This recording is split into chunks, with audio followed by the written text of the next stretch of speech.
अस्सलाम वालेकुम नाज़रीन, ख़बर से ख़बर में खुशामदीद। मैं इफ्तिखार शिराज़ी। नाज़रीन, इसराइल और ईरान के दरमियान जंग गोए के हर गुज़रते वक्त के साथ इसमें शिद्दत आ रही है और दोनों जानिब से शदीद हमले किए जा रहे हैं दूसरे के ऊपर। और कहा यह जा रहा है कि इसराइल की जानिब से ईरान की एटमी तनसीबात, फ़ौजी तनसीबात और ऑयल रिफाइनरीज़ को निशाना बनाया गया। तो फिर ईरान की जानिब से भी जो जवाबी कार्रवाई उसमें इसराइल के अंदर ऑयल रिफाइनरी से लेके शॉपिंग सेंटर्स और कई और अहम तनसीबात को निशाना बनाया गया। लेकिन जो मोर सरप्राइजिंग बात है वो ये है कि जो दोनों मुल्कों के दरमियान एक मिलिट्री का तवाज़ुन था, उस पर लग ही रहा था कि वन साइडेड होगा सब कुछ, लेकिन ईरान की जानिब से अब सरप्राइजेज आ रहे हैं। और जो दिफाई निज़ाम है इसराइल के, वो आयरन डोम हो या डेविड स्लिंग हो, अब वो काम नहीं कर पा रहे और नज़र आ रहे हैं मनाजिर वहाँ पे तबाही के। और कहा जा रहा है कि अब आज़ाद मीडिया भी ये रिपोर्ट कर रहा है कि इसराइल के अंदर बड़े पैमाने पे हलाकतें भी हुई हैं, लोग ज़ख्मी भी हुए हैं। तो ये सूरत हाल अब किस तरफ जा रही है। इस दौरान सफारतकारी भी थोड़ी बहुत हमें देखने को नज़र आ रही है। अमेरिका के सदर ने रूस के सदर को दूसरी बार कॉल की है और सलामती कौंसिल का इजलास भी इस दौरान हुआ है। लेकिन सिचुएशन अभी तक कोई क्लियर नहीं कि क्या जंग बंदी होने जा रही है, इस जंग के अंदर मज़ीद शिद्दत आती है तो क्या ये जंग सिर्फ दो मुल्कों के दरमियान महदूद रहेगी या इसमें कोई और इम्पॉर्टेंट प्लेयर्स भी आ सकते हैं। तो मेरे साथ एक ऑनरेबल पैनल मौजूद है। बाक़ी सज्जाद सैयद सीनियर सहाफ़ी हैं और डॉन अखबार के लिए दिफा के मामलात के ऊपर रिपोर्ट करते रहते। बहुत शुक्रिया आपका। और साथ हमारे मौजूद हैं ख्वाजा इमरान रज़ा साहब। अगरचे आप पाकिस्तान की सिविल ब्यूरोक्रेसी के अंदर तवील शद्दा खिदमात अंजाम देते रहे हैं, लेकिन आलमी मंजरनामे पर भी बड़ी आपकी नज़र रहती है। बहुत शुक्रिया आपका भी। और हमारे साथ मेरे ख्याल में मौजूद हैं मेजर जनरल जाहिद साहब, उनसे भी हम बात करेंगे। तो गुफ्तगू का आगाज़ मैं बाक़िर आप ही से करना चाहूँगा। और पहला जो मैंने बात की है कि सरप्राइजेस, आपको भी लगता है कि जिस तरह ईरान ने रिटेलिएट किया है और इसराइल के अंदर जाके टारगेट्स को हिट किया है, इसकी तवक्को की जा रही थी? क्योंकि देखा गया कि मुल्क जो पिछले 45 साल से सैंक्शंस के नीचे है, मिलिट्री बैलेंस तो हमें नज़र नहीं आ रहा था वहाँ पे। क्या लगता है आपको? नहीं शिराजी साहब, टू द कॉन्ट्ररी मैं ये समझता हूँ कि सरप्राइज़ मेरे लिए नहीं था। अच्छा। बल्कि मैं इस चीज़ से हैरान था कि आप अगर कुछ साल पहले चले जाएं, जब कासिम सुलेमानी साहब का कत्ल हुआ था, उससे लेके जो सीरिया में इनके एम्बेसी पे अटैक हुआ या हसन नसरुल्लाह का कत्ल हुआ, तो ईरान का, या इस्माइल हानिया का तेहरान में कत्ल हुआ, तो ईरान का रिस्पांस काफ़ी रेस्ट्रेंट था। और उसके बाद इस चीज़ ने इसराइल को एम्बोल्डन किया कि वो अब जाके अटैक करे। दूसरी तरफ जो मैं जिस चीज़ का क्रिटिक भी रहा हूँ वो ये था कि ईरान ने बड़े कंप्लेसेंट थे इस अटैक से पहले तक, क्योंकि वो ये समझ रहे थे कि शायद ये जो उनकी डायलॉग एक प्रोसेस चल रहा है उसमें एक प्रेशर टैक्टिक है इसराइल की तरफ से और अमेरिका की तरफ से, जो एक टैग टीम की तरफ से एक्ट कर रहे हैं और वो अब प्रेशर डालने के लिए ये जंग की धमकियां लगा रहे हैं। और मेरी कुछ सफारतकारों से भी बात हुई और इस चीज़ का मुझे अंदाज़ा है, मतलब हॉर्सेस माउथ से, कि वो एक्सपेक्ट नहीं कर रहे थे कि अटैक होगा। और ये जो आपको फर्स्ट वेव में कैजुअल्टीज़ इतनी सीनियर मिलिट्री लेवल पे उनकी नज़र आती हैं, तो उन्होंने, इजराइलियों ने उनकी इस कंप्लेसेंसी का फ़ायदा उठाया। लेकिन ये जो मिलिट्री कैपेबिलिटीज़ हैं, ये ईरान ने अपने जो जितना पिछला अरसा है इसमें ये डेवलप की और हम इनको देखते आए हैं कि ईरान ने ये डेवलप की हैं और ये किस वक्त किसी वक्त एम्प्लॉय हो सकती हैं, जिसकी वजह से हमेशा से इसराइल भी परेशान रहता है। इसराइल ने मेरे ख्याल में इस वक्त थोड़ी सी मिस कैलकुलेशन कर ली है। अच्छा। वो इस तरह से कि इसराइल ये समझ रहा था कि मैंने लेबनान में उनके जो एलाई थे हिजबुल्लाह, उनको ख़त्म कर दिया तकरीबन। सीरिया पे टेबल टर्न कर दिया है। अब बशर अल-असद की जगह दाइश से जो कुछ लोग उन्हें बज़ाहिर मॉडरेट बने, उनको हुकूमत दिलवा दी है, वो न्यूट्रलाइज हो गया है, यमन वाला हो गया। वो मैं इसको इस तरह से एनालॉजी को लूँगा कि एक बॉक्सर अगर ज़मीन पे गिरा हुआ है तो उन्होंने कहा इसके ऊपर 2-4 पंचेज और लगा दो, ये इससे पहले के सेंसेस में आए। लेकिन वो बड़ी क्विकली उन्होंने रिकवर किया है और उन्होंने काउंटर पंचेज इन पे लगाए हैं। और इस वक्त जिस तरह से एस्केलेशन लेडर पे ये दोनों मुल्क आगे बढ़ रहे हैं, ये इसराइल ये रास्ता इख्तियार किया हुआ है। अगर पहले दिन 60 आदमियों की शहादतें हुई। वो उन्होंने उनकी मिलिट्री लीडरशिप को डिकैपिटेट करने के लिए अटैक किया, तो 7 सिविलियंस भी मारे गए। उन्होंने रेजिडेंशियल कॉम्प्लेक्स पे किया, तो इन्होंने भी रेजिडेंशियल कॉम्प्लेक्सेस पे किया। उन्होंने ऑयल सेक्टर पे अटैक किया, इन्होंने भी ऑयल सेक्टर पे किया। अभी इन्होंने पहले राउंड में इन्होंने न्यूक्लियर फैसिलिटीज़ पे अटैक किए हैं, लेकिन उतने सिग्निफिकेंट नहीं थे। जो इमेजरी आई उसे लगा कि वो अफेक्टेड नहीं थे। आज इस्फहान पे किया है।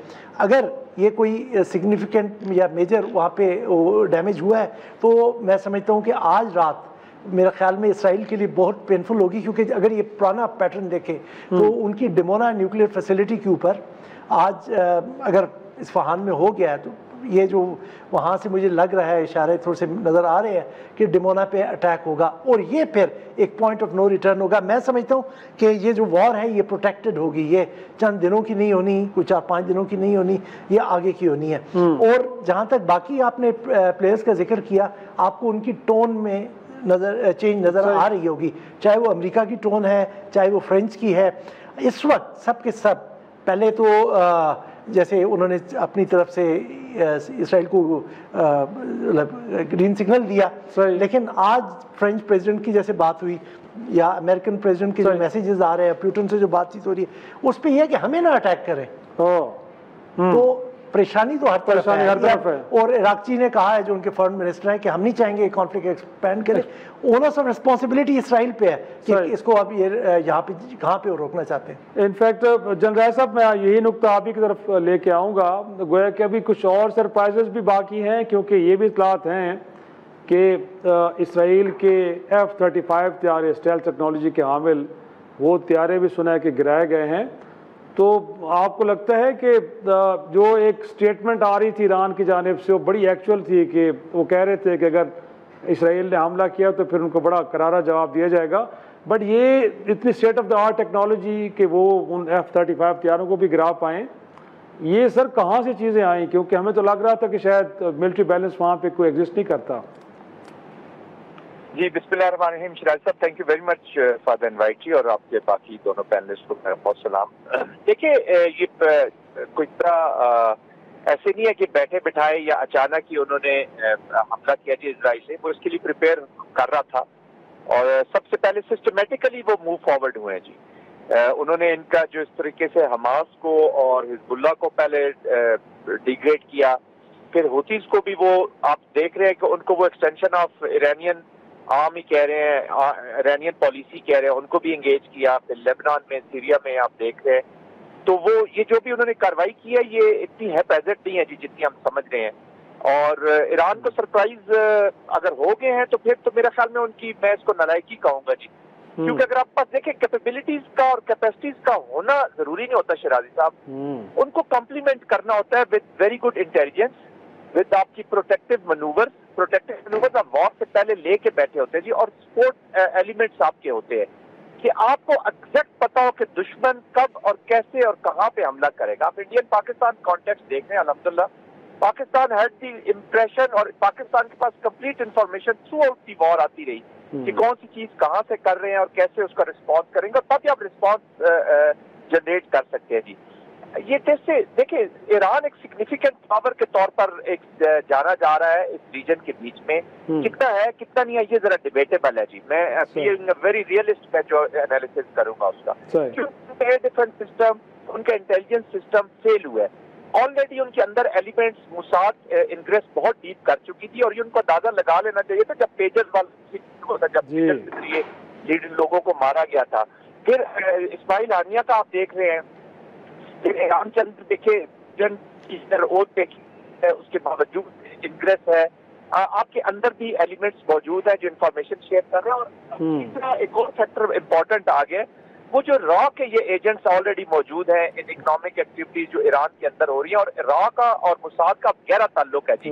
ये जॉइंट एप्लीकेशन हुई है इंटेलिजेंस प्लस। तो ये आपका बड़ा नाइव अप्रोच है ईरान की, कि आपका देखिए ताकत तो अभी राफेल इंडिया के पास भी थे, लेकिन उन्हें नहीं पता था कि पाकिस्तान ने उनको गिराया, जहाजों को किससे पहले यूजलेस उनको या उनको किसी काम का नहीं छोड़ा इलेक्ट्रॉनिक वॉरफेयर के जरिए। आपको याद होगा पहले दिन की 4 बाला से उड़े थे, इलेक्ट्रॉनिक फेल हुए तो वो लैंड उन्होंने किया जी Srinagar. But anyway, coming back to this, देखिए अगर ईरान का मेन रिस्पॉन्स जो अभी सामने नजर आ रहा है, मिलिट्री रिस्पॉन्स जो है वो सिर्फ अब मिसाइल्स में नजर आ रहा है। उनकी एयर डिफेंस इतनी इफेक्टिव नहीं है कि वो इन जहाजों को या उनकी जो डीप स्ट्राइक है वो एयर क्रॉस करके आते हैं, एयर स्पेशली जॉर्डन, और वो उनको इराक अगर उनको परमिट करते हैं या आने देते हैं तो वो किसी वक्त भी किसी जगह पे भी आ सकते हैं। तो फेज 1 में इनिशियली वो अपनी जो न्यूक्लियर साइट्स है उन सारों को टारगेट करेंगे, इनकी मिसाइल फैसिलिटीज को या लॉन्चर जिस जगह पे है या जैसे यूज करते हैं उनको करेंगे। लेकिन जो मिसकैलकुलेशन इसराइल ने किया है ना जी, वो ये मिसकैलकुलेशन नहीं की कि उन्होंने हमला कैसे किया, वो बिल्कुल उनकी ऑप्शन अमेरिका के साथ मिल के भी तैयार हो गया। अमेरिका ऐसे टेस्ट अप्रूव नहीं दे सकता।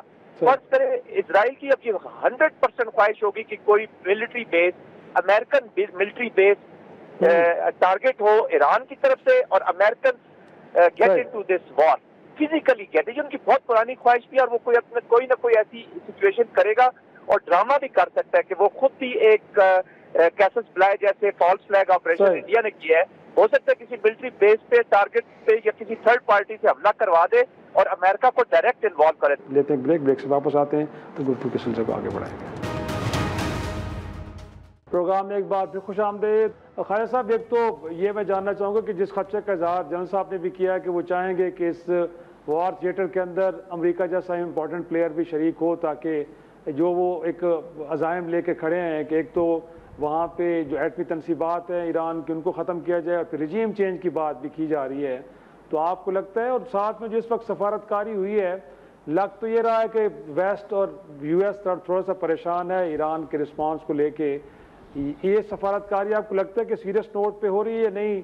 दुनिया को मुतमईन करने के लिए अमेरिका चाहता है कि इस वार को ख़त्म होना चाहिए। देखें जी, आपका जो क्वेश्चन है इस वक्त ये मोस्ट रेलेवेंट, और जो जनरल साहब ने अभी बात की है कि ये वॉर थिएटर में अमेरिका को जो ड्रैग करना चाह रहा है इसराइल, ये बड़ी इम्पॉर्टेंट डायमेंशन है पूरे इस सिचुएशन में, war situation in middle east में। मैं आपको ये बताऊं कि जब वॉर शुरू हो जाती है तो दो बड़े इंपॉर्टेंट फैक्टर्स होते हैं दुनिया भर में लोगों को, जो एनालिस्ट होते हैं या वॉर को जो मॉनिटर कर रहे होते हैं। एक, one has to understand the exact goals कि जो एग्रेसर है उसका असल गोल क्या है उसमें, और असल गोल जो है वो आइडेंटिफाई होना चाहिए। वो जब पता लग जाएगा देन यू कैन प्रोसीड के आगे क्या चीज़ लगेगी। अब मैं जो समझ रहा हूँ कि देयर आर 4 मेजर प्राइमरी उसके गोल्स हैं अमेरिका के, with the tacit approval of America. देखिए, अमेरिका की अप्रूवल इसलिए मैं कह रहा हूँ किस तरह है कि आप जो प्रेसिडेंट ट्रंप साहब ने मिडल ईस्ट में कहा हम नॉन इंटरवेंशनिस्ट हैं, he is a peace maker. Indeed Pakistan India में उन्होंने पीस करवाया, सीज फायर करवाया, थैंक यू। लेकिन अब आगे देखें कि अगली सिचुएशन क्या है। जो पहला ट्वीट आया प्रेसिडेंट ट्रंप का, उन्होंने कहा chance after chance and just do it. लेकिन अमेरिका, वो ईरान ने टॉक्स में वो नेगोशिएशन टेबल पे उस तरह नहीं आया जिस तरह वो चाह रहे थे। फिर लास्ट उन्होंने कहा कि they will be nothing left of Iranian empire, therefore just do it. अब ये थ्रेट है। अब इसके बाद तो क्लैरिटी, फिर उसके बाद जब अटैक हो गया तो उन्होंने अपने इक्विपमेंट की तारीफ़ भी की। तो इसके बाद अब मज़ीद कोई बात रह नहीं जाती कि अमेरिका की और इजराइल की इकट्ठी बात है। अब गोल्स क्या हैं? अब गोल्स ये देखें कि आप ये देखें कि सिंपल एक सोल्यूशन है इस पूरे सिचुएशन का कि मिडल ईस्ट में पैलेस्टाइन का स्टेट बन जाए, 2 स्टेट सोल्यूशन आ जाए। यूएन असेंबली ने 193 मेंबर्स में 185 ने वोट किया, 90% दुनिया के लोगों ने वोट किया कि इसको मेंबरशिप दे दी जाए। यूएनएससी में गया तो सिक्योरिटी काउंसिल में 12 मेंबर्स ने वोट किया, 2 ने अब्सटेन किया और अमेरिका ने वीटो कर दिया। चंद दिन पहले गजा में सीज फायर वीटो कर दिया। तो हमें अमेरिकन एस्टेब्लिशमेंट और डीप स्टेट का सारा इंतज़ाम पीछे नज़र आ रहा है। अब आइडेंटिफाई कर ले, ये इस पूरे कॉन्टेक्स्ट के बाद आइडेंटिफाई कर ले गोल। नंबर 1, इजराइल का शॉर्ट टर्म पर्सपेक्टिव ये था कि टॉक्स में ये ईरान ना जाए और कहीं टॉक्स कामयाब ना हो जाए। Number 2, to hit the nuclear facilities. लेकिन न्यूक्लियर फैसिलिटीज़ जो है सर, उन्होंने over a period of time underground कर ली है। नेटान्स की भी जो है आधी ऊपर थी आधी नीचे थी, और फोर्डोर में वो माउंटेन क्लैड है हर तरफ से और नीचे वो सारी अंडरग्राउंड है। तो लिहाजा अब वो ये चाहता है कि वो अमेरिका इसमें आ जाए। किस तरह? उसने देखे बंदरबास को हिट किया जो नेवल हेडक्वार्टर है और बिल्कुल स्ट्रेट ऑफ हॉर्मुज के साथ है, कि वहाँ पे कोई मिसहैप भी हो सकता था कि अमेरिका को थ्रेट आएगा और फिर वो कहीं अमेरिका अंदर आ जाए। और आप देखें फ्रांस और जर्मनी ने इसका इयादा भी कर दिया। अब इसके बाद अगली बात ये है कि वो रजीम चेंज भी चाह रहे हैं। आप नेतन्याहू की स्टेटमेंट देखें, मैं तो हैरान था कि मैं इरानियंस को कहता हूँ कि अपने फ्रीडम के लिए खड़े हो जाएं। और my God, how could he say that? और जबकि उसका वो टोटल फेलियर है, वो ख्वाब उनका पूरा नहीं हो सकता। जो ईरान है वो बहुत बड़ी एक नेशन है और वो उनको बड़ी प्राइड है अपने पर्शियन एम्पायर में। वो आप देखें वो कमज़ोर इसलिए हैं इस वक्त मिलिटरली कि उनके पे सैंक्शंस लगी हुई हैं, लेकिन उन्होंने जिस तरह रिस्पॉन्ड किया है डिस्पाइट मिलिट्री इम्बैलेंस बहुत बड़ा, लेकिन उन्होंने टिट फॉर टैट रिस्पॉन्स नहीं आया, प्रोपोर्शनेट रिस्पॉन्स नहीं आया, लेकिन उन्होंने साइकोलॉजिकली बहुत बुरा हिट किया इसराइल को और इजरायली इंटरेस्ट को और अमेरिकन इंटरेस्ट को रीजन में, और मुस्लिम उम्मा के लिए वो बहुत बड़ा पॉइंट है। अगर मैं खालिद साहब थोड़ा सा गुफ्तगू को थोड़ा सा आगे बढ़ाते हैं, कुछ और भी रिजीम चेंज की बात हम कर रहे हैं जी जी, जिसको लेके नेतन्याहू भी बात कर रहे हैं, फिर रजा शाह पहलवी उनके बारे में जो साबिक वली अहद हैं। कहा तो ये जाता है कि ईरान के अंदर भी एंटी रिजीम फोर्सेस मौजूद हैं, और फिर जिस तरह जनरल साहब भी कह रहे थे कि अगर वहाँ पे मोसाद और फिर रॉ का भी वहाँ पे नेक्सस है, तो कहीं ना कहीं एहतमाल, क्योंकि रिसेंट पास में भी नज़र आता है सदारती इलेक्शन जो उससे पहले इस तरह की एक वहाँ पे अपराइजिंग नज़र आई है, तो आपको लगता है कि जंग उस तरफ भी जा सकती है कि जहाँ पर रिजीम चेंज अगर वो चाह रहे हैं कि हम जंग इम्पोज करके जैसे बाकी मुल्कों में उन्होंने की, अमेरिका ने किया है, सीरिया में भी की और दीगर ममालिक में, लीबिया में उन्होंने कज़ाफ़ी को हटाया, इराक़ में सद्दाम को हटाया, मेरा नहीं ख्याल में कि वो अपना ईरान में वो चीज़ कर सकेंगे। ईरान में जो वहाँ का निज़ाम है, I am not talking about the elected government, I am talking about the entire system that is led by Ayatollah Khamenei, तो वो बड़े डीप रूटेड है। और सेकेंडली जो वहाँ पर जो अभी खालिद साहब बात कर रहे थे, Iran is a very proud nation. अब इन्होंने अटैक किया, होना तो ये चाहिए था कि लोग जैसे तंग आए हुए होते हैं, इकोनॉमिक प्रेशर्स वहाँ पे हैं, अनडाउटेडली हैं, सैंक्शंस हैं, इस वजह से लोगों पे बहुत ज़्यादा मुश्किलात हैं, ईरान का तेल बिकता नहीं है, इकॉनमी उस तरह से फ्लरिश नहीं कर रही। अगरचे ईरान ने काफ़ी अच्छा अपना वहाँ पे मतलब उनकी मुल्क में तरक्की वगैरह हुई है, लेकिन आवाम पे प्रेशर है, तो नाराज़गी हैं जिनकी तरफ आपने भी इशारा किया कि अक्सर वहाँ पे राइट्स होते रहते हैं और ये कोई। लेकिन मैंने उस रात देखा कि एक तो जो प्रो रेवोल्यूशन है उनकी ड्रेसिंग, उनका आउटलुक बिल्कुल डिफरेंट होता है, खासतौर पर ख़वातीन का आप देख लें। सही। अब मैंने जब पहले रात को इनके टेलीविज़न चैनल्स देखे, क्योंकि as part of my job जो मैं देखता रहता हूँ हर वक्त, तो मैंने देखा कि बेहिजाब, मतलब ये डेरोगेटरी मैं नहीं कह रहा हूँ, जस्ट टू डिस्क्राइब कि किस तरह की पार्टिसिपेशन थी, तो वो ख़वातीन भी निकल के कह रही थी कि we should hit back Israel और हमें न्यूक्लियर ऑप्शन डेवलप करना चाहिए। तो वहाँ पे एक नेशनलिज्म का सर्ज मैं देख रहा हूँ। तो ये आप कहें कि आप आयतुल्लाह खामेनी का सिस्टम गिरा देंगे, वो मेरे ख्याल में ईरान में इस वक्त पॉसिबल नहीं है, क्योंकि Iran is no comparison with Libya और इराक, वहाँ पर और चीज़ें थी, लेकिन वो जो बाहर जो डायस्पोरा बैठा है that is causing a substantial damage to Iran. Point taken. General साहब आपका भी क्विक कमेंट चाहिए होगा क्योंकि सेगमेंट का वक्त खत्म हो रहा है। तो ये जो अगर थिएटर सर बड़ा होता है और आप जैसे कह रहे हैं कि इसमें अगर अमेरिका भी शामिल होते तो फिर क्या कहें, रशिया और चीन जैसे प्लेयर्स, उनको नहीं लगता कि उनके लिए बड़ा कंसर्न है इसको लेके, इस वॉर को, तो वो भी बाहर रहेंगे या वो भी शामिल हो सकते हैं? देखिए इस वक्त शराज साहब, रशिया के अपने इश्यूज हैं और चाइना तो किसी कॉन्फ्लिक्ट में डायरेक्ट कभी भी इन्वॉल्व नहीं होगा जी, उनकी पॉलिसी ही नहीं है। वो एक इकोनॉमिक चीजें या पीछे रहकर रोल प्ले कर सकता है और डिप्लोमेटिक प्रेशर कर सकता है। देखिए इस वक्त बात हो रही है कि ईरान के जो टॉक्स हैं, टॉक्स से ईरान को उपजाना बिल्कुल सही फैसला है कैश 22, क्योंकि एक एग्जिट विंडो मौजूद रहती है टॉक्स के बीच में। लेकिन इस वक्त टॉक्स में वो क्या करते, आप बैकफुट पे हैं या आपने मैचिंग रिस्पांस नहीं दिया, अगर उस एस्केलेशन लेडर पे आप नहीं गए हैं तो फिर आपको टॉक्स में कुछ भी नहीं मिलने लगा जी, फिर आपको you are not going to achieve. और कई दफा आप मिलिट्री एक्शन कामयाब भी हो चुका होता है, एक स्टेक आप क्रिएट कर चुके होते हैं और मिलिट्री एक्शन कामयाब होता है, लेकिन टॉक्स पे और टेबल पे जाके आप सारी इवेंट जो है वो आप हार के आ जाते हैं, पॉलिटिक्स हार जाती है, मिलिट्री जीत जाती है। तो ईरान विल नेवर गो, और बहुत अच्छा उन्होंने किया मेरी नजर में। देखिए अगर ईरान ने थोड़ी सी अपनी पावर दिखानी है ना जी, पावर के डायमेंशन दिए हैं शराजी साहब कि आपको फिर हर डोमेन में, आपको टेक्निकल, ऑपरेशनल और स्ट्रेटेजिक हर डोमेन में आपको क्विक प्रो क्वो रिस्पॉन्सेज चाहिए होते हैं। आपने क्विड प्रो को रिस्पॉन्सेज में प्लस जाना होता है। ये नहीं है कि वो कन्वेंशनल में है तो आप पहले दिन ही न्यूक्लियर हो जाते हैं। Nuclear is not an ordinary weapon ना, इसका इस्तेमाल नहीं हो सकता, वेपन नहीं है ये। दिस इज अ डेटरेंस है कि आप पे कोई हमला ना करे। हमला हो गया, पाकिस्तान के खिलाफ भी वो डेटरेंस फेल करना चाहते हैं। वो कहते हैं जी पाकिस्तान भी न्यूक्लियर थ्रेशोल्ड के नीचे हम जंग कर सकते हैं। ईरान का जो एक डेटरेंस था मिसाइल्स का, ये वो भी फेल हो जाएगा अगर वो उसको इस्तेमाल नहीं करेंगे। तो न्यूक्लियर तो बाद की बात है जी। तो आई थिंक ईरान को ये सारे डायनेमिक्स देखने होंगे। लेकिन मैं देखिए वॉर का हामी नहीं हूं मैं, लेकिन ईरान को थोड़ी सी ये जो उनकी देखिए ना, वो भी बिल्ट अप एरिया अटैक करते हैं जी, बच्चों को मार रहे हैं, औरतों को मार रहे हैं। मैं इसके हक पे बिल्कुल नहीं हूँ इस्लामिक कंट्री ऐसा हरकत करे, लेकिन आपको कुछ स्टेक्स क्रिएट करनी होंगी जो फियर क्रिएट करेंगी अमंग्स द पीपल, क्योंकि liquid party politically is at the low. वो अवाम उसके खिलाफ जब अंदर से होंगे तो वो 10 दफा सोचेगा कि मैं हमला करूं या ना करूं, वरना मेरे लोग मुझे नहीं छोड़ेंगे। तो you have to create other state, that is very important point taken. Khalid साहब, लास्टली आप कुछ ये पाकिस्तान को कितना कोई परेशान होना चाहिए, क्योंकि बहरहाल ईरान एक पड़ोसी मुल्क है और अगर वॉर वहाँ पे और रजीम चेंज की बात होती है, प्रो इसराइल प्रो अमेरिका रजीम वहाँ पे आता है, पाकिस्तान के लिए कितनी परेशान कुन सूरत हाल। और इस मौके पे क्या कहेंगे, क्या रोल बनता है हमारे सिचुएशन को डिफ्यूज़ करने के लिए? This is a very important question जी। देखें, पाकिस्तान के लिए परेशानी की बात नहीं, लेकिन चैलेंज बहुत ज़रूरी है इस वक्त, बहुत बड़ा चैलेंज है। नेतन्याहू ऑन रिकॉर्ड है कि वो इसराइल के बाद पाकिस्तान की बात करता है कि पाकिस्तान एक न्यूक्लियर स्टेट है।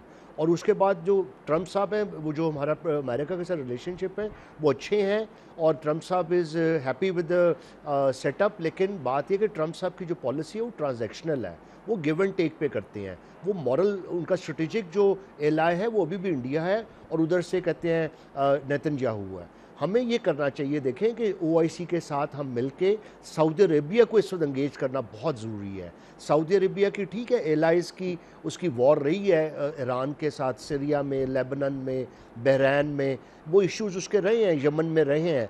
लेकिन now they should think about कि नेतन्याहू जो है इसका कोई लव लॉस नहीं है किसी गल्फ़ कंट्रीज़ के लिए, कोई इकनॉमिक कॉरिडोर बन जाएगा और इकनॉमिक्स बड़ी अच्छी हो जाएगी। ये उसका शॉर्ट टर्म मेजर है। He is a killer of peace और वो मुसलमानों के ख़िलाफ़ कर रहा है, वो जेनोसाइड कर रहा है पैलेस्टाइन में, बच्चों को मार रहा है। और वो इसमें पाकिस्तान को OIC के लिए पुश करना चाहिए, सऊदी अरेबिया, गल्फ़ कंट्रीज़ को लेना चाहिए, टर्की को अंदर लूप में लेना चाहिए और साथ ही रशिया को भी।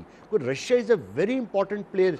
और ये जो लास्ट बात G7 आ रहा है मंडे को, तो उसके लिए अगर बैकडोर डिप्लोमेसी की जाए थ्रू सऊदी अरेबिया और गल्फ़ कंट्रीज़ और टर्की, तो ये बड़ा इंपॉर्टेंट पाकिस्तान रोल प्ले कर सकता है और करना चाहिए।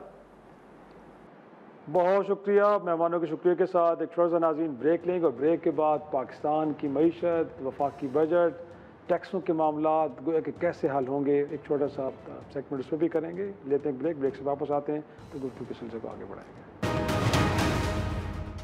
प्रोग्राम में एक बार फिर खुश आमदेद नाज़रीन। पाकिस्तान 24-25 करोड़ का मुल्क, लेकिन सिर्फ 60 लाख लोग टैक्स नेट में एक तरह से मौजूद है, रजिस्टर्ड हैं।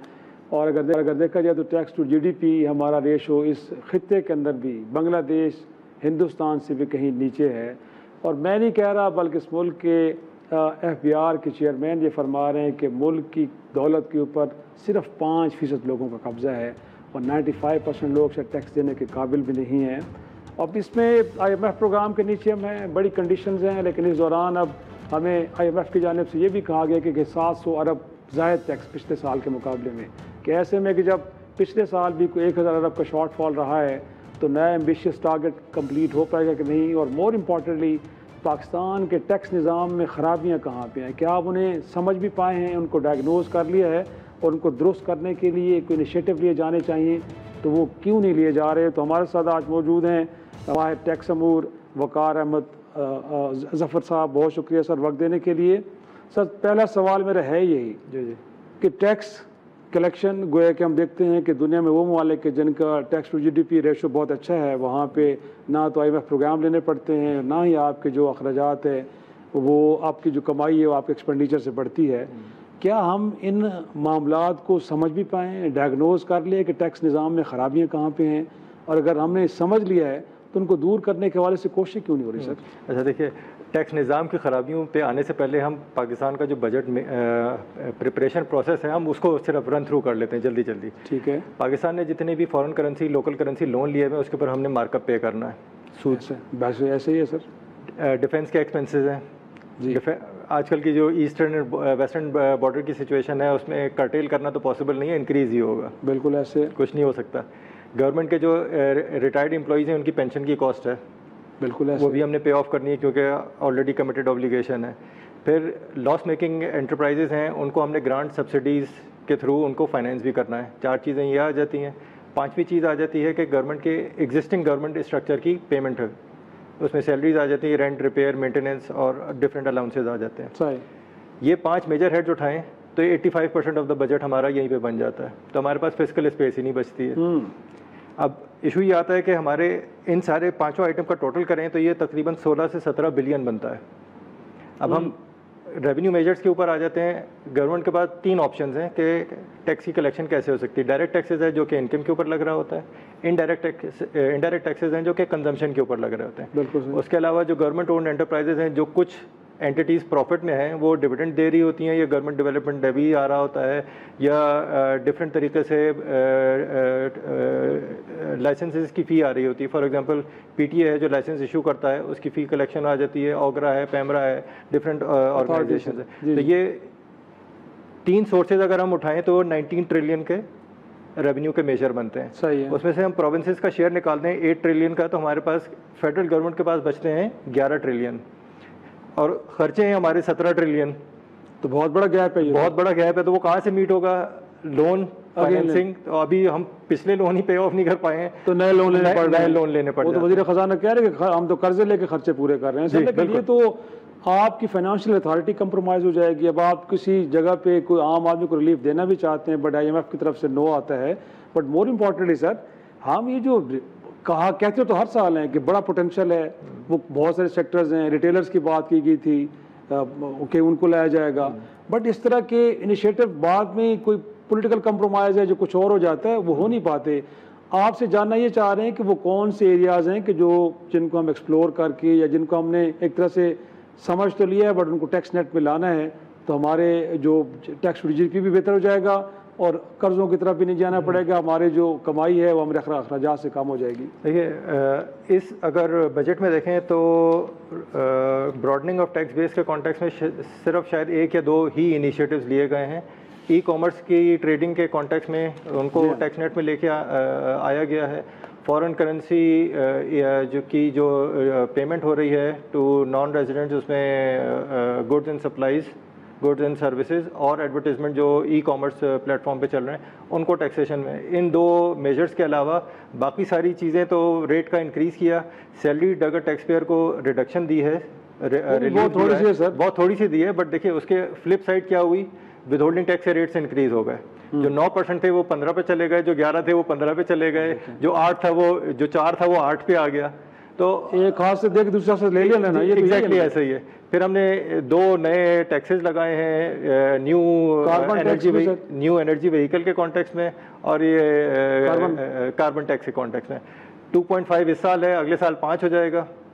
तो सर ये भी तो आम आदमी आम आदमी पे ही जाएगा। बिल्कुल, देखें उसमें कोई डिस्टिंक्शन नहीं है कि मोटरसाइकिल वाले अगर फ्यूल लेगा तो उसके ऊपर नहीं लगेगा और गाड़ी वाला अगर लेगा तो उसके ऊपर लगेगा या नहीं लगेगा, सबके ऊपर अक्रॉस द बोर्ड लगेगा, उसमें तो कोई रिस्ट्रिक्शन वाली चीज़ नहीं है। सही। लेकिन न्यू एनर्जी व्हीकल के ऊपर भी जो टैक्स लगाए गए हैं उससे इंटरनल कंबशन इंजन जो गाड़ियों की प्राइसेस हैं वो मजीद इंक्रीज ही होंगी, तो डिक्रीज तो कुछ भी नहीं होने लगा। तो सर लीकेजेस कहाँ पे हैं, उनको कैसे हम एड्रेस कर सकते हैं? क्योंकि जाहिर सी बात है, कहा तो जाते हैं पोटेंशियल बड़ा 400 अरब की कहते हैं इकॉनमी है, 140 का कहा जाता है कि हमारी अनडॉक्यूमेंटेड है। तो जो अनडॉक्यूमेंटेड इकॉनमी है उसको डॉक्यूमेंट करने के लिए करना क्या चाहिए? क्योंकि हमें लगता है कि या तो हमें समझ नहीं आ रही या फिर हम करना नहीं चाह रहे। नहीं, देखें दोनों चीज़ें हैं, कुछ समझ भी नहीं आती है और कुछ करना भी नहीं चाहते हैं, क्योंकि देखिए कुछ प्रोटेक्टेड सेक्टर्स हैं जिसके ऊपर हाथ नहीं डाला जाता। अब मसलन कुछ तो जिक्र कर दें सर, आप तो कोई पॉलिटिशियन नहीं है ना, आप तो एक्सपर्ट हैं। ठीक है, देखिए यूरिया सेक्टर है, हाथ नहीं डाला जा सकता। शुगर इंडस्ट्री है, हाथ नहीं डाला जा सकता। कॉर्पोरेट फार्मिंग है, हाथ नहीं डाला जा सकता। कुछ और इंडस्ट्रीज हैं जिनके ऊपर हाथ नहीं डाला जा सकता। तो फिर ये इकोनॉमी से एक्सक्लूड हो जाते हैं सेक्टर, और बाकी इकोनॉमी के ऊपर फिर टैक्सेशन का बर्डन आ जाता है। अब ट्रेडर्स और रिटेलर्स हैं, पिछले 5 साल से अगर आप देखें सक्सेसिव गवर्नमेंट्स ने कोशिश की है कि उनको किसी न किसी तरीके से टैक्स नेट में लेके आ जाए। मिनिमम टैक्स की रिजीम डाली, फिक्स टैक्स की रिजीम डाली, वॉलंटरली कर लें, इंसेंटिवाइज करने की कोशिश की, बट उसके बावजूद रजिस्ट्रेशन में नहीं आते। अगर ट्रेडर्स और रिटेलर्स टैक्स नेट में आना ही नहीं चाहते तो हमारे टैक्स निज़ाम ने उसका ऑल्टरनेट निकाला, एक फाइलर रिजीम बनाई, एक नॉन फाइलर रिजीम बना दी। उससे भी काम नहीं चला तो हमने एक लेट फाइलर की एक रिजीम निकाल ली कि आपने रिटर्न तो फाइल किया बट टाइम पे नहीं किया तो आप लेट फाइलर हैं। फाइलर का रेट अगर 2% है, नॉन फाइलर का 4% है, तो लेट फाइलर का हमने 3% का रेट कर दिया। तो हम तो इंसेंटिवाइज कर रहे हैं, FBR इंसेंटिवाइज कर रहा है कि आप टैक्स नेट से बाहर रहें, टैक्स ज़्यादा दे दें, हमें तो कोई फ़र्क नहीं पड़ता। तो व्हाट्सएप ये जो इस वक्त हम बड़ा एम्बिशियस टारगेट है 14.1 या 2 ट्रिलियन का सर, तो ये क्या हम अचीव कर पाएंगे? क्योंकि पिछले तो परफॉर्मेंस हमारी में बता रही है कि बिल्कुल नहीं होने वाला। और मोर इम्पॉर्टेंटली जो कहा जा रहा है कि जी FBR के अंदर रिफॉर्म्स होने जा रहे हैं, वज़ीर ख़जाने की स्पीच आपने भी सुनी होगी, तो ये रिफॉर्म्स वाली कहानी भी इस वक्त आपको सच होती हुई नज़र आ रही है। और जो आपने फिर इख्तियारात दे दिए हैं FBR के लोगों को कि गिरफ्तार करें, जेलों में डालें, कारोबार बंद कर दें, इससे फ़र्क पड़ेगा?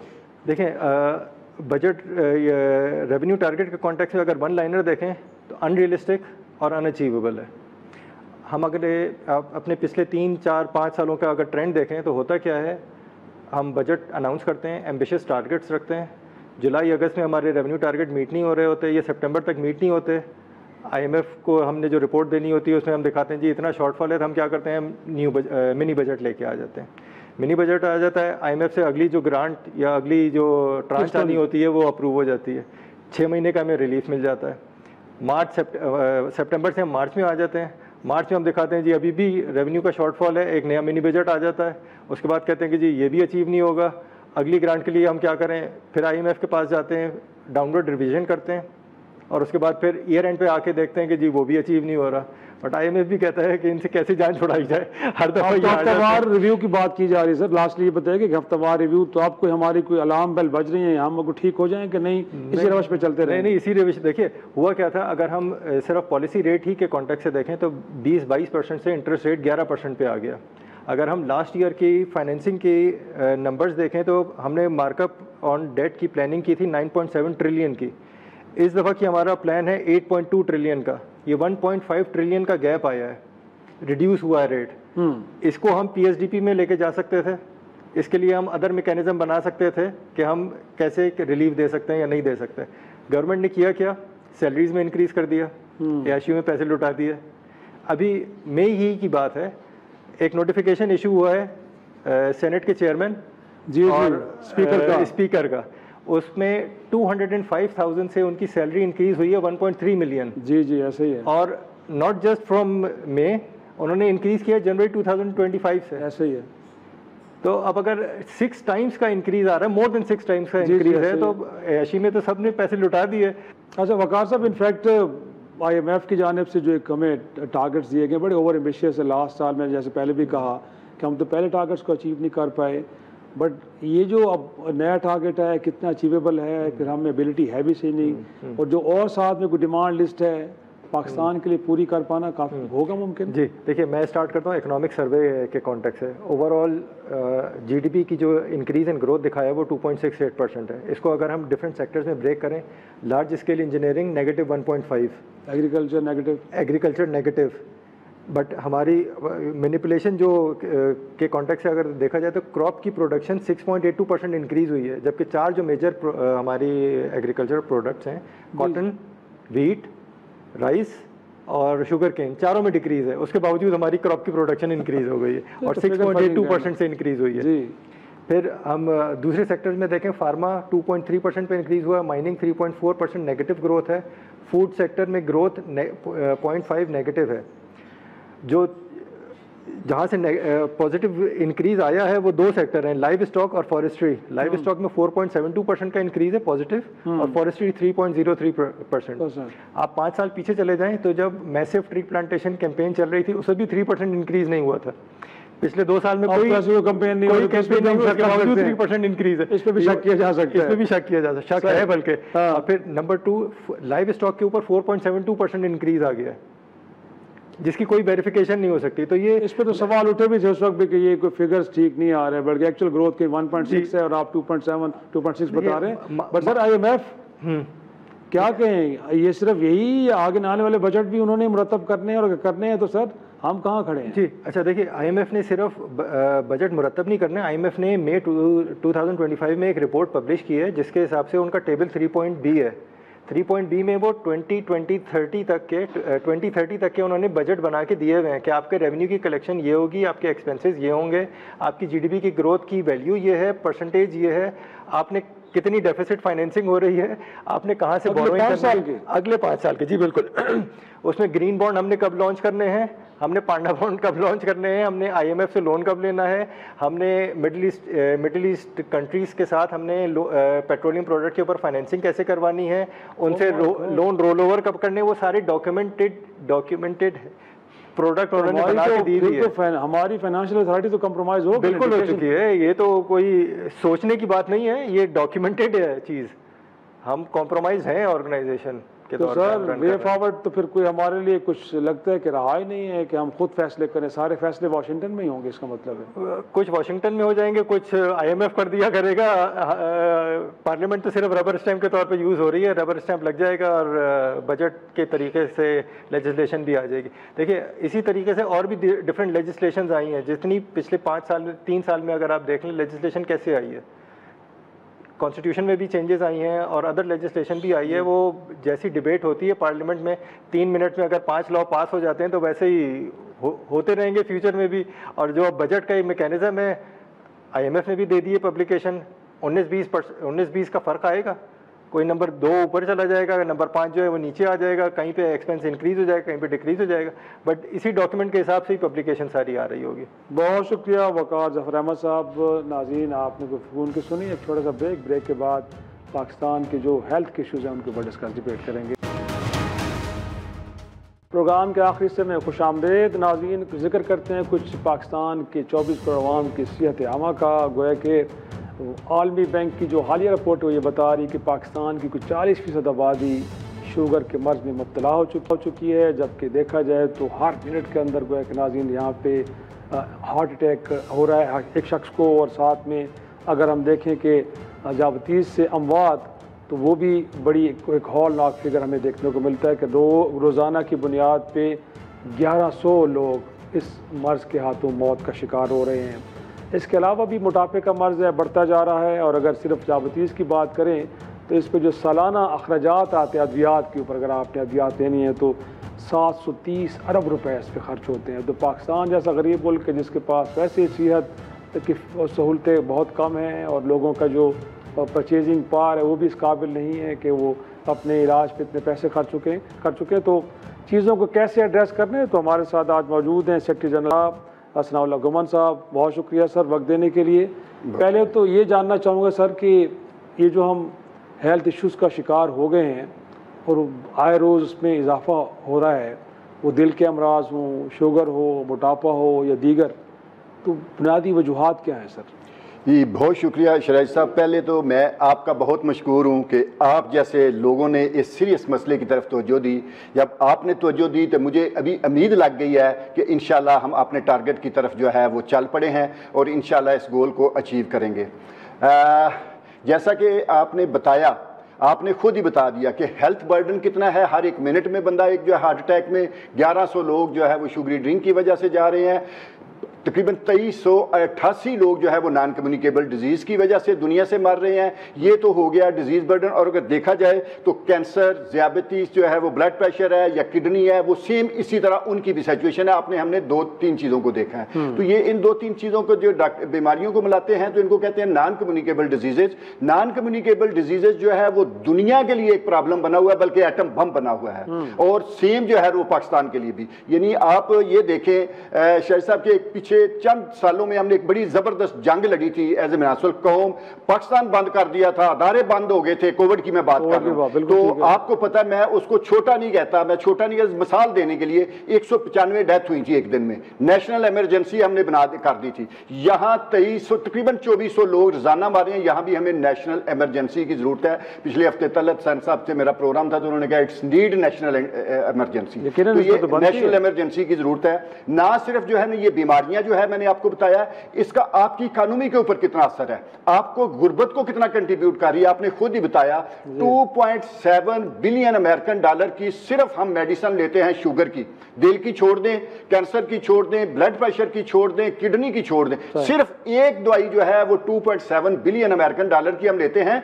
और ये पता है अमाउंट कितनी है? हम ये जो IMF से किस्त ले रहे हैं जिसके लिए पाकिस्तान को हमने लटा दिया, उससे डबल है। IMF से किस्त हम ले रहे हैं 1.2 और 1.3 बिलियन अमेरिकन डॉलर, और 2.7 बिलियन सिर्फ हम शुगर की दवाई के लिए लगा देते हैं। मैं यहां ये कहता हूं कि ये प्रॉब्लम पाकिस्तान के बहुत बड़े प्रॉब्लम है, लेकिन सर ये प्रॉब्लम एक ऐसा प्रॉब्लम है कि आप जितना मर्जी कर्जा ले, 2 किस्तें ले IMF से, सिर्फ शुगर की दवाई आप ले सकते हैं। दिल की दवाइयों के लिए वर्ल्ड बैंक के पास जाएं, किडनी के लिए किसी और के पास जाएं, कैंसर के लिए किसी और के पास, और कर्जे लाएं और ला के उस जो है ना वो बर्तन में डालें जिसका पैदा ही नहीं है। कर्जे लेते रहे और जो है वो बीमारियों के ऊपर लगाते रहे, और ये कर्जे आपने सूद के पास वापस जाने हैं। शराजी साहब, महंगाई नहीं बढ़ेगी तो क्या होगा? लेकिन मैं तो कमर साहब आपको देखता हूँ, आप पार्लियामान में पार्लियामेंटेरियंस को भी मुसलसल एंगेज कर रहे होते हैं, लेकिन हम देखते हैं शायद आपकी बात वहां भी नहीं सुनी जा रही कि हेल्थ के लिए हार्डली 1% रखा गया है सेहत के लिए। तो सर वहां बैठे लोगों को सेंसिटाइज करें ना थोड़ा सा कि क्या ये तो बॉम्ब है एक जो आए दिन एक बड़ी साइज में होता जा रहा है, और ये तो हमें यकीनी तौर पे बहुत बुरी तरह मुतासर करेगा। शिराज साहब बहुत शुक्रिया, मैं आप जैसे दोस्तों का बड़ा मशकूर हूँ। हो सकता है कि मैं कहीं पहुँच सकता हूँ तो मेरी आवाज़ जो है ना सारे लोगों तक नहीं पहुँच सकती, लेकिन आज मुझे उम्मीद है कि आपकी वजह से सारे जिम्मेदारान तक भी आवाज़ पहुँचेगी, लोगों तक पहुँचेगी आवाज़, और आवाज़ को जो है ना वो वजन भी मिलेगा, वेट भी मिलेगा इस आवाज़ को। जो पार्लियामेंटेरियन की आपने बात की, हम जो है वो जो है ना वो 2 काम कर रही है। पाकिस्तान नेशनल हार्ट एसोसिएशन पर 2 काम करते हैं। हम एक देते हैं जनरल पब्लिक को अवेयरनेस, जनरल पब्लिक अवेयरनेस करते हैं कि जी आप जो है वो इन चीज़ों से बचें जो बीमारियों की वजह हैं, जो इन बीमारियों के काजेज हैं उनसे बचें। इससे क्या होगा? बीमारियां कम होंगी, हमारी प्री मैच्योर डेथ्स कम होंगी, हमारा रेवेन्यू भी बचेगा। ये बड़ा स्लो प्रोसेस है। शिराजी साहब सारे कहते हैं, हमें जब भी किसी जगह भी जाते हैं, इवन के पार्लियामेंट में भी यही कहा जाता है लोगों को जो है ना वो आगाही दे। ये बड़ा स्लो प्रोसेस है। ये वॉलंटियर को पोलियो कतरे अब तक नहीं पिला पाए, वॉलंटियर जॉब है। आप इसकी मैं मिसाल दिया करता हूं कि अगर आप मोटरवे पे ऊपर खड़े हो जाएं और लोगों को पंफलेट तकसीम करेंगे जी आपने सीट बेल्ट बांधना है, कितने लोग आपकी बात मानेंगे? कितने लोग मानेंगे? कोई तो पंफलेट पढ़ेगा, कोई पढ़ेगा भी नहीं, फेंक देगा, कोई पढ़ के भी अमल नहीं। अगर 1000 रुपया जुर्माना कर दिया जाए तो हर बंदा सीट बेल्ट बांधेगा।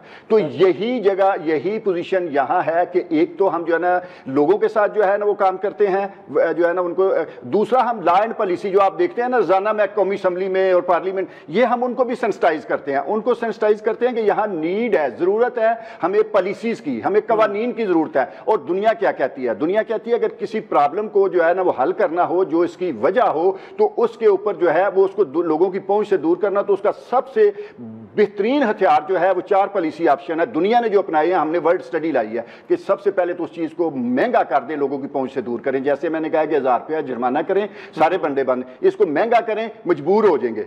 दूसरा ये है कि इसकी आगाही के लिए इसके ऊपर फ्रंट ऑफ पैक वार्निंग लगा दें, वो चीजें जो कल्परेट है उनके ऊपर फ्रंट ऑफ पैक वार्निंग लगा दें। तीसरा, हमें स्कूल फूड पॉलिसी बनाए कि हमारे स्कूल जो है ना वो कॉलेजेस जो है इनकी कैंटीन के ऊपर इन चीजों को जो है ना वो जो है ना बैन किया जाए। वहां ये बीमारियां जितनी आपने गिनवाई हैं और ये जितना हेल्थ बर्डन, इनकी एक ही मेन कल्परेट जो है वो हमारी अनहेल्दी डाइट।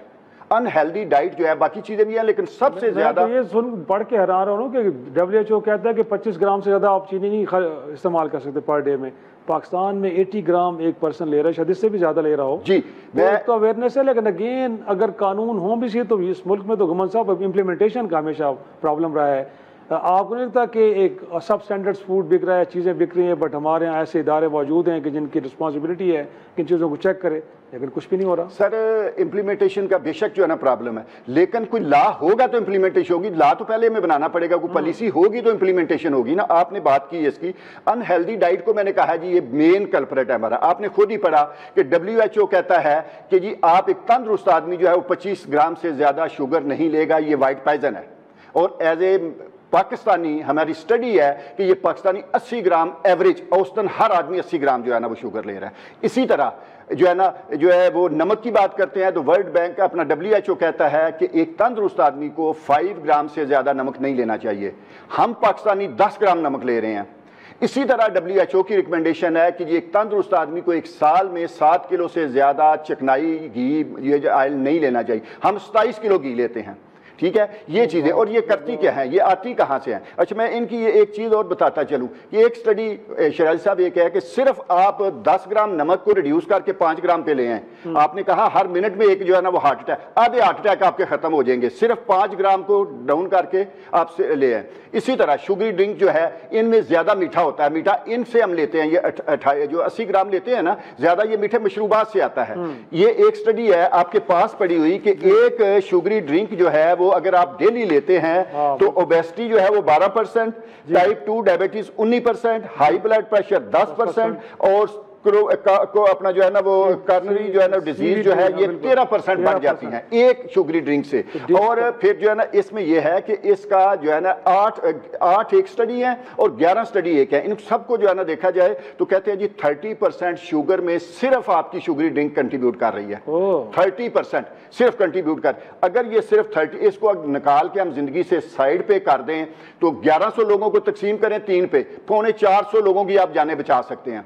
730 अरब रुपया आपने बताया, 1/3 यहां से आप बचा सकते हैं। मिजरी कितनी बचा सकते हैं? 4 लाख लोगों की हर साल टांगे या पांव काटे जा रहे हैं, यहां से बचा सकते हैं। सिर्फ एक चीज आप जो है ना निकाल दें, शुगरी ड्रिंक को निकाल दें, बाकी डाइट जो है वो जो है ना। और ये जो हमने नमक की बात की है, जो ऑयल की बात की है, ये आता कहां से है? शराज साहब हम शुरू से जो है ना घरों में कितना नमक इस्तेमाल करते हैं, घरों में हम कितनी चीनी इसमें इस्तेमाल करते हैं, या कितना जो है ना वो जो है वो जो है घी इस्तेमाल करते हैं। ये सारी चीजें जो अल्ट्रा प्रोसेस्ड फूड जो फैक्ट्रियों से चीजें बन के आती हैं उसमें वो टेस्ट एनहांसर के लिए नमक ज्यादा डालते हैं, चीनी ज्यादा डालते हैं। चीनी आपको पता है सर, एक शुगरी ड्रिंक ये वाली जो है इसके अंदर कितनी चीनी है? 8 चम्मच चीनी है इसके अंदर, 8 चम्मच चीनी सिर्फ इस 250, ये छोटा गिलास जो है आपके पास पड़ा हुआ। बहुत का लोग दिन में 4-4 5-5 पी लेते हैं। इसके ऊपर 8 चीनी जो है ना डाले ना चम्मच, शराज साहब आप मिक्स करें तो मिक्स नहीं होगी। अगर मिक्स कर भी लें तो आप पी नहीं सकेंगे, लेकिन इसमें हमें पता ही नहीं चलता, हम पी जाते। क्या होता है इसमें केमिकल डाले, चीनी के अलावा ऐसे केमिकल हैं जो इसको जो है ना वो करते हैं। फिर इसको जो है ना वो प्रिजर्व करने के लिए केमिकल डाले जाते हैं, इसकी लाइफ को बढ़ाने के लिए। फिर इसका टेस्ट बनाने के लिए इसमें केमिकल डाले जाते हैं। फिर इसमें जो है वो इसको जो है ना वो अडिक्टिव बनाने के लिए आप देखेंगे कि एक जो है ना बंदा एक जो है वो एक बोतल ले रहा है ना, शुगरी ड्रिंक ले रहा है, उसको दूसरी दे तो वो नहीं लेगा, कहेगा मैंने वो ही लेनी है। ये अडिक्टिव इतने केमिकल इसके अंदर डाले जा रहे हैं और ये केमिकल शुगर के अलावा जो है वो नुकसानदेह है। यही हाल हमारा ऑयल का है। यही तो ये सारी चीजें आती कहां से है? आती हैं हमारी अल्ट्रा प्रोसेस्ड फूड से। तो बस लास्टली क्योंकि 1 मिनट रह गया तो मैं चाहूंगा कि पब्लिक एंड पे कोई जिम्मेदारी जो बनती है उनको कैसे समझाया जाए? मैं सिर्फ जो है तो लोगों के बंद नहीं कर सकते, आप लोगों को समझा सकते हैं कि क्या आपके लिए ठीक है, क्या आपके लिए गलत है। सर हमने जो कोशिश की, हेल्थ मिनिस्ट्री के बड़े मशहूर है, हेल्थ मिनिस्ट्री को हमने सेंसिटाइज किया, हमने पार्लियामेंटेरियन को सेंसिटाइज किया, हेल्थ की कमेटी को सेंसिटाइज किया, वहां से डायरेक्शन दी गई हेल्थ मिनिस्ट्री को कि हेल्थ मिनिस्ट्री प्रपोजल लेके आए कि कैसे इसको कम किया जा सकता है। हेल्थ मिनिस्ट्री के पास एक और प्रॉब्लम भी है सर, एक जो है ना वो सस्टेनेबल डेवलपमेंट गोल के ऊपर हमने साइन किए हुए इंटरनेशनल TT पे कि 2030 तक ये 2800 जो हो रहे 2400 डेथ्स होती हैं, इनको 1/3 हमने कम करना है। हेल्थ मिनिस्ट्री जो एक प्रपोजल लेके आई है यहाँ पार्लियामेंटेरियन में और जो है ना फिनांस और FBR के पास, लेकिन उस प्रपोजल में क्या था कि जी आप सिर्फ शुगरी ड्रिंक के ऊपर और ये अल्ट्रा प्रोसेस्ड फूड के ऊपर टैक्स लगा दें, आधी बीमारियां कम हो जाएंगी। इसके ऊपर टैक्स नहीं लगाया गया। शराज साहब तंबाकू महंगा कर दिया गया, जो है अपना हमारा पेट्रोल महंगा कर दिया गया, 2 हेल्थ लेवी लगाई गई है, उसके ऊपर लेवी लगाई गई है, उसको महंगा कर दिया गया। पता नहीं कौन सी वजह है कि इसको महंगा क्यों नहीं किया गया। और मैं आजकल अपने पार्लियामेंटेरियन से जगह जगह जाके सेंसिटाइज कर रहा हूँ और यही रिक्वेस्ट कर रहा हूँ कि जी खुदारा ये आवाज उठाएं असेंबली में कि कौन सा प्रॉब्लम है कि ये बीमारियों की वजह जो चीज़ है उसको आप नहीं कर रहे। जो आपने जो ना खुद ही रिपोर्ट बताई है इसकी वर्ल्ड बैंक की, कि वर्ल्ड बैंक कहता है कि 50% टैक्स लगा दें आप इसके ऊपर, जिस तरह 80 ममालिक ने लगाया हुआ है, तो आपको 15 मिलियन अमेरिकन डॉलर जो है वो हर साल 10 साल के लिए रेवेन्यू मिलेगा। 7 अरब रुपया आपका जो है वो कम हो जाएगा इसमें हेल्थ बर्डन में, और ये बीमारियों की लिस्ट है कि ये बीमारियां कम हो जाएंगी। मुझे नहीं पता कि मैं पार्लियामेंटेरियन से रिक्वेस्ट कर रहा हूं कि ये सवाल करें कि कौन सी वजूहत है जो इनके ऊपर टैक्स नहीं हमें लगाने देंगे। अहम सवाल है यकीनी तौर पे कि मफाद आमा का अगर आपने इकदाम का दावा करती है हुकूमतें और हमारे पार्लियामेंटेरियंस तो ये स्टैट्स बता रहे हैं और आलमी इदारे भी आपको एडवाइस कर रहे हैं कि चीज़ों को आप महंगा करेंगे तो लोगों को इस तरह डिस्करेज किया जा रहा है। और जिस तरह वर्ल्ड बैंक की रिपोर्ट आई है कि अगर 40% हमारी पॉपुलेशन ज़ियादतीज़ का शिकार हो चुकी है तो ये तो एक अगली जनरेशन को अपाहज करने वाली बात है। बड़ी अलार्मिंग सिचुएशन है, और ऐसे में कि जब पाकिस्तान का हेल्थ सिस्टम भी बड़ा कंप्रोमाइज्ड है तो प्रिवेंटिव मेजर के ज़रिए हम इन मुसीबतों से जान छुड़ा सकते हैं। नाज़रीन, आज के प्रोग्राम को यहीं पे ख़त्म करते हैं, इजाज़त दीजिए, खुदा हाफ़िज़।